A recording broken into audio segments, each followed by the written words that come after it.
Queridos amigos de la Cámara de los Comunes, elecciones 2014. ¿Qué pasa con el factor Castañeda? Todos hablan de la estrategia del doctor Castañeda Locio en esta campaña. 59% de intención de voto en Lima. Vamos a analizar en esta hora qué pasa con el resto de candidatos, cómo está yendo el Callao, qué pasa con las regiones en el país. Y por cierto, cómo está visualizando el electorado peruano esta fibra sensible que significan el ejercicio democrático que nos convoca a todos en el mes de octubre. El doctor Raúl Chanamé, jurista, decano del Colegio de Abogados del Perú y 2 veces decano del Colegio de Abogados de Lima, está con nosotros. Bienvenido, mi querido doctor. Gustavo, siempre es un honor estar en este programa tan dinámico, tan polémico, conducido de una forma tan inteligente por ti. Gracias, hermano. Mira, primera cuestión, ¿por qué es importante la democracia municipal regional? Lo único que funciona en el Perú con un grado de legitimidad es el sistema municipal. No quírase o no, el sistema municipal permite un nivel de control inmediato por los vecinos y eso garantiza una selección de unas élites municipales y regionales importantes en el Perú cuando carecemos de sistema de partidos políticos. He leído que un arquitecto famoso dice que las personas no vivimos en los países, vivimos en las ciudades y que los gobernantes realmente importantes son los alcaldes. Por supuesto, en el Perú lo que ocurre es que estamos, creo, viviendo una transición, la transición de la transferencia y la descentralización que tiene más o menos 20 años, es la creación de las élites. Y hoy día la clase política central descubre que hay corrupción en los gobiernos regionales. Yo creo que ese es... Descubre. Yo creo que ese es cargarle la tinta a aquellos... Por supuesto que hay corrupción en todas las instituciones en el Perú, no solamente en los gobiernos regionales o municipales. La corrupción no es de izquierda o de derecha, ese también es otro tema que venden en el Perú. Alguien dijo de que el capitalismo produce corrupción. Vamos por partes. Me ha gustado esta acepción, esta sentencia. La corrupción no es de izquierda ni de derecha. Y también ha llamado la atención a los puritanos que hay corrupción en las regiones. Claro, pues antes no había dinero en las regiones. Igual que se ha descentralizado el poder, también se ha descentralizado pues la corrupción. Antes solo se robaba en Lima. Alguien ha dicho que se ha democratizado la corrupción. Se ha democratizado. No, se ha extendido. Es un término correcto, ¿no? Claro, pero yo creo que no hay que perder, hay que controlar al poder central. El poder central en el Perú sigue administrando el 70% de los recursos gubernamentales. El 30% le hemos puesto todas las cámaras, y es correcto, hay que controlar, hay que fiscalizar, pero no solamente el 30%, pues. Hay que fiscalizar el 100% de los recursos en el Perú. O sea, falta control. Falta control. Lo que ocurre, Gustavo, ¿qué cosa ocurre en el Brasil? ¿Hay corrupción o no? Es un gobierno de izquierda. Full corrupción. Pero como hay partidos políticos sólidos en Brasil, eso neutraliza los niveles de control. Acá, ¿por qué atacamos a determinados presidentes regionales o alcaldes distritales, los metemos a la cárcel? Correcto. Pero ¿y por qué no a un ministro? ¿Por qué? ¿Porque es más puritano el ministro que el alcalde o el concejal? No. Sino que es más débil. El ministro es más fuerte. Por supuesto. Tiene mayores herramientas. Por supuesto. Mejor lobby. Claro. Es por eso que te decía la comparación con Brasil. En Brasil, un gobierno de izquierda, hay corrupción, anida la corrupción. ¿Y en Venezuela? Anida la corrupción. Lo que ocurre es que en Venezuela es un caso atípico, porque es un país súper ideologizado. Me han dicho que en Bolivia con Evo Morales no hay corrupción. No sé. No sé si hay mejores controles. O sea, en China hay corrupción. En China hay corrupción. En la India hay corrupción. O sea, la sociedad genera su corrupción. En corrupción. países musulmanes hay corrupción. En España no hay corrupción, Gustavo. Tú has estado en España. ¿Hay o no corrupción?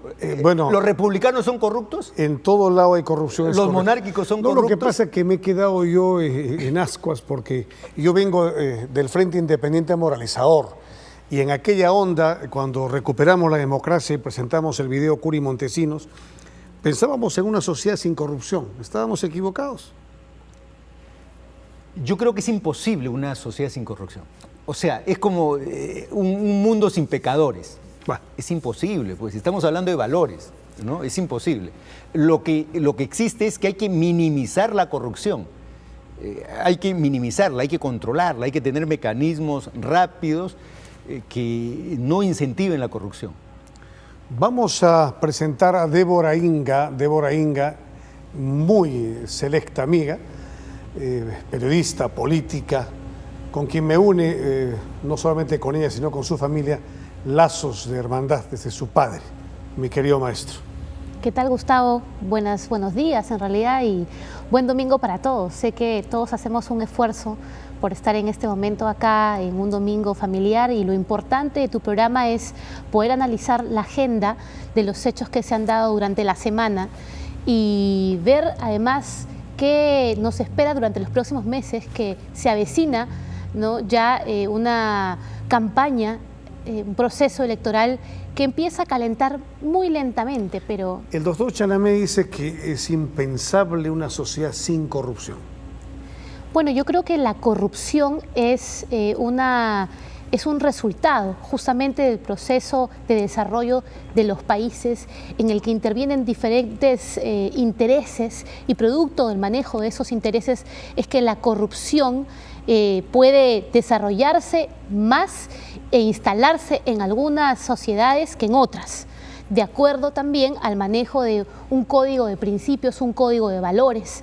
Entonces, probablemente en algunos casos y en algunos países se facilitará este proceso y en otros países habrá una mayor responsabilidad en el manejo de los recursos y no solamente responsabilidad, sino habrá mayor fiscalización también en el manejo de los recursos. ¿Tu generación se va a acostumbrar a convivir con la corrupción?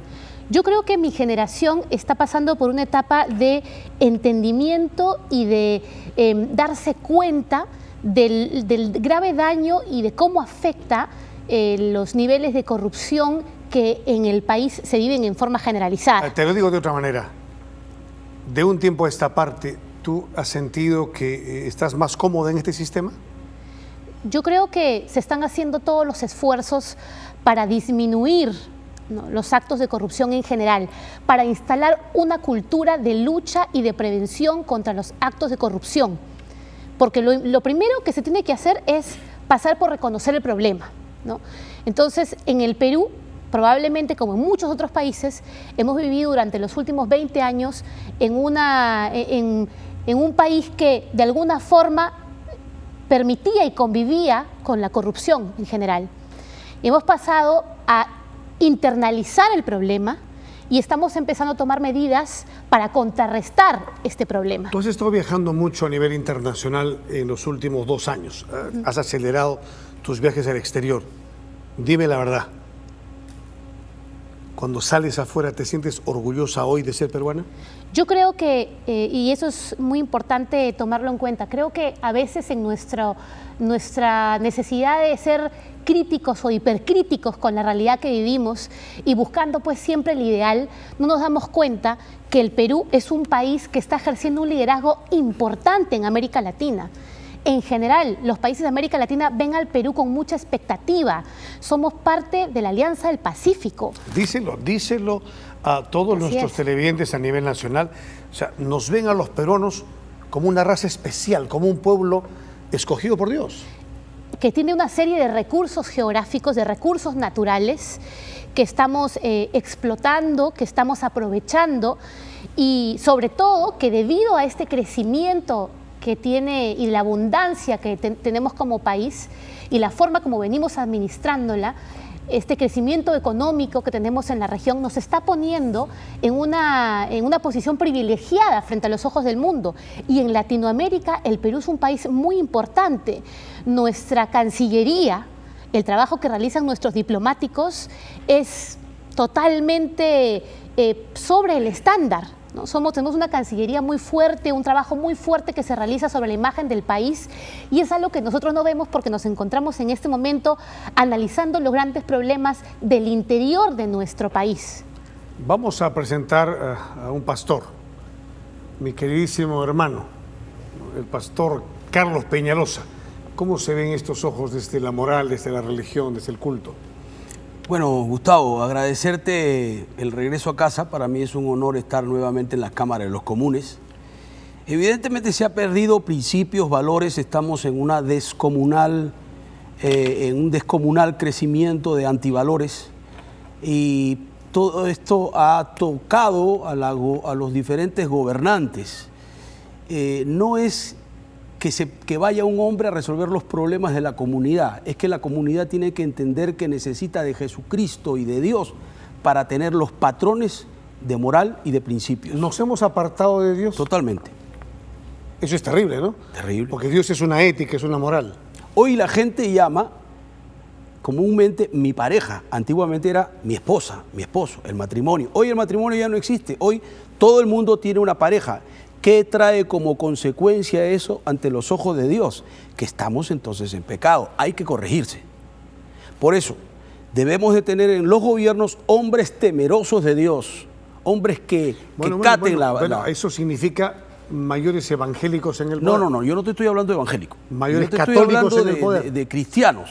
Bueno, pero cuando a Jesucristo lo alcanzaron y le dijeron, Señor, el César nos cobra mucho impuesto, Jesucristo dijo, dad al César lo que es el César y a Dios lo que es el Dios. ¿Por qué las iglesias tienen que irrumpir en la política? Necesariamente quiero decirte que nosotros tenemos derechos constitucionales. Los cristianos nacimos en el Perú, por lo tanto la Constitución nos ampara. Tiene tanto derecho aquel que profesa la doctrina católica como aquel que profesa el cristianismo. Finalmente, hay muchos católicos excelentes cristianos y hay muchos evangélicos pésimos cristianos. Esa es la verdad. Esta es la cancha, así está marcada en la Cámara de los Comunes y tenemos un candidato el doctor Julio Muñoz, que se atreve, ¿no?, a su modo, a su manera, a postular al Callao. Callao, donde hay un recinto allí, un coto cerrado. Bienvenido, hermano. Muy buenos días a todo el pueblo del Callao, querido maestro Gustavo y a todos los presentes de esta digna mesa. Me siento orgulloso de participar con ustedes. El Callao y el Perú están en emergencia. En el Perú actualmente se vive un clima de corrupción al máximo grado. ¿Y qué cosa es lo que sucede?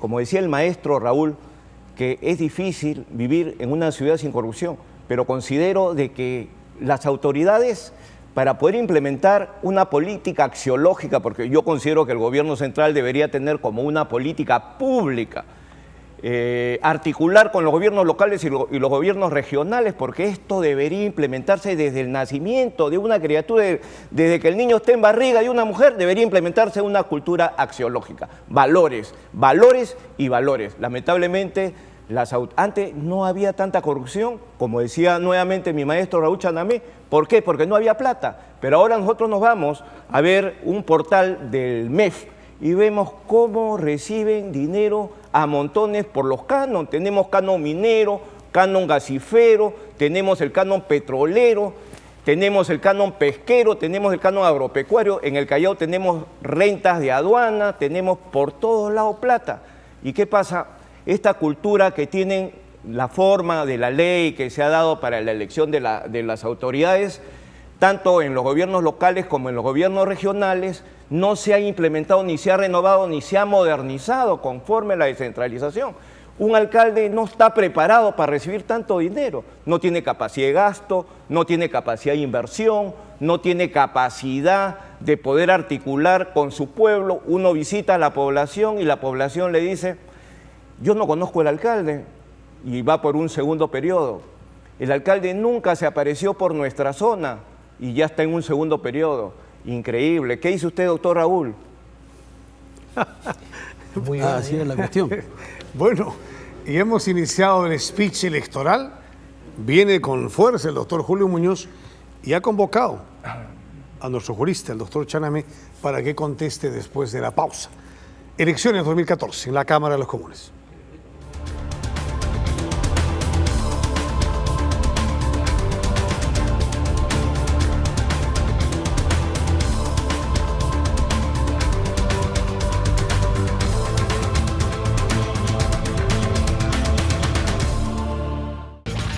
Coach Empresarial.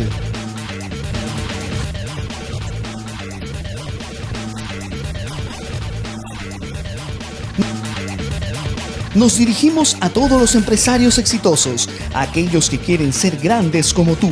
Tenemos las mejores historias de valentía y empuje. Contamos con especialistas que te ayudarán a mejorar tu empresa, sea de diferentes rubros. Nos preocupamos para que cada vez haya más jóvenes con ímpetu de desarrollar su emprendimiento. Les brindamos la oportunidad de hacerlo mediante becas, capacitaciones gracias a las empresas que apuestan y confían en nuestra iniciativa. Más aún, nos demuestra que la pasión por lo que haces te ayuda a conseguir tus sueños. Coach Empresarial,